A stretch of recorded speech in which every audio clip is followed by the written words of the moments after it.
Selamat pagi pemirsa, kembali lagi di Sejarah Pagi bersama saya Clara. Seperti biasa, kita akan membahas topik unik serta menarik mengenai sejarah Indonesia. Hari ini kita akan membahas dua tokoh pahlawan di Indonesia yang berperan dalam perjuangan perlawanan kemerdekaan negara kita. Dalam upaya untuk memperjuangkan kemerdekaan, ada dua kelompok pahlawan, yaitu pahlawan yang dijuang secara nasional dan juga secara daerah. Pada hari ini, saya akan menyampaikan mengenai kedua topik tersebut. Memulai dari pengelompokan yang pertama adalah tokoh yang berperan secara nasional. Kita akan membahas tentang Presiden pertama Indonesia, presiden yang sangat berjasa bagi negara kita, Insinyur Soekarno. Kusno Susuhadirjo atau yang dikenal sebagai Insinyur Soekarno merupakan kelahiran 6 Juni 1901. Semasa kecil, Soekarno sering jatuh sakit. Itulah sebabnya namanya diganti dari Kusno menjadi Soekarno. Beliau sempat menikah beberapa kali sebelum bersama istrinya yang ke-9, Heldi Jafar, dan kemudian memiliki 7 anak dari istri-istri sebelumnya. Presiden Soekarno menghembuskan nafas terakhirnya pada 21 Juni tahun 1970 di Jakarta karena komplikasi dari berbagai penyakit. Semasa hidupnya, banyak jasa beliau dalam masa menuju hingga awal dari kemerdekaan Indonesia. Soekarno mendirikan Perserikatan Nasional Indonesia atau yang akrab dipanggil PNI, organisasi yang bekerja serta merencanakan kemerdekaan Indonesia. Dan tak lupa salah satu jasa beliau bagi negara kita adalah saat beliau membacakan teks proklamasi yang menyatakan kemerdekaan bangsa Indonesia dan kemudian menjabat sebagai presiden pertama negara ini. Berikut foto-foto serta cuplikan saat beliau sedang memproklamasikan kemerdekaan dari Indonesia. Kami bangsa Indonesia dengan ini menyatakan kemerdekaan Indonesia. Hal-hal yang mengenai pemindahan kekuasaan dan lain-lain diselenggarakan dengan cara saksama dan dalam tempo yang sesingkat-singkatnya. Jakarta, 17 Agustus 1945, atas nama bangsa Indonesia, Soekarno-Hatta.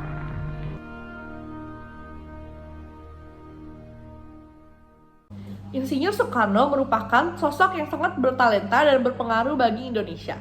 Namun tak hanya itu, kemampuannya juga diakui oleh skala internasional. Beliau diakui sebagai diplomat unggul di dunia dan berhasil mendapatkan banyak keuntungan bagi Indonesia saat sedang berdiplomasi. Sebagai bukti, beliau berhasil mendapatkan kapal perang Svetolov. Kalau Insinyur Soekarno merupakan tokoh yang berperan secara nasional, sekarang kita akan membahas tentang tokoh yang berperan di daerahnya. Tokoh ini merupakan seorang perempuan pemberani, gigih yang berasal dari Aceh. Namanya sangat dikenal dan beliau digolongkan sebagai pahlawan nasional. Sosok tersebut adalah Cut Nyak-Dien.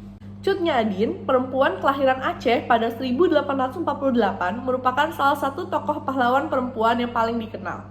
Beliau menikahi pujahan hatinya, Teuku Umar. Selama hidupnya, Cut Nyak-Dien gemar mengajarkan ilmu agama bagi masyarakat.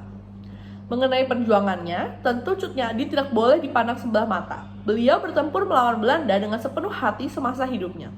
Ditambah, kematian suaminya di tangan Belanda membuat api semangat berkobar lebih keras untuk mengalahkan Belanda. Cut Nyak-Dien memimpin perjuangan di Meulaboh dengan kuat tanpa gentar.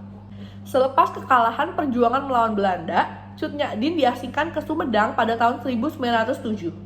Setahun setelah pengasingan, beliau menutup usia pada 6 November 1908 dan dimakamkan di Gunung Puyuh, Sumedang. Jasanya sebagai pemimpin daerah wanita yang tak gentar dan berapi akan selalu diingat. Replika dari rumah Cut Nyak-Dien yang ada di Tanah Rencong dibangun sebagai sarana edukasi dan memorial untuk mengenang jasanya sebagai pahlawan yang berjasa yang telah memimpin perlawanan Aceh.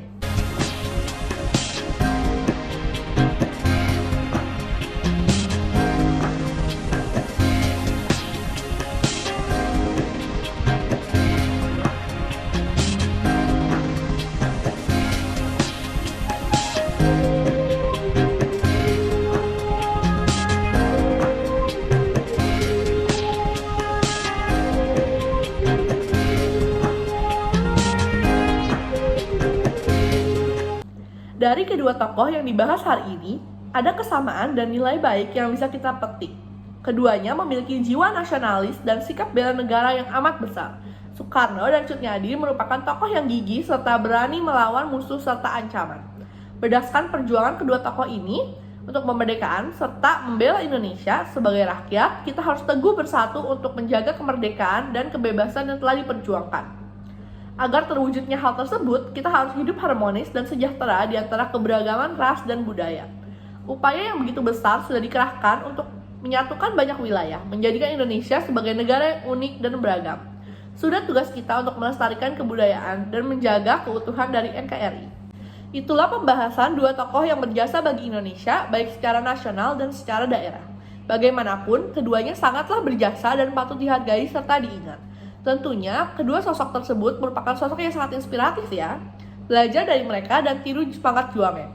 Dan kemudian bersatu untuk mempertahankan dan menjaga kemerdekaan. Sekian sejarah pagi hari ini, saya Clara, pamit undur diri. Sampai bertemu lagi di segmen sejarah pagi berikutnya.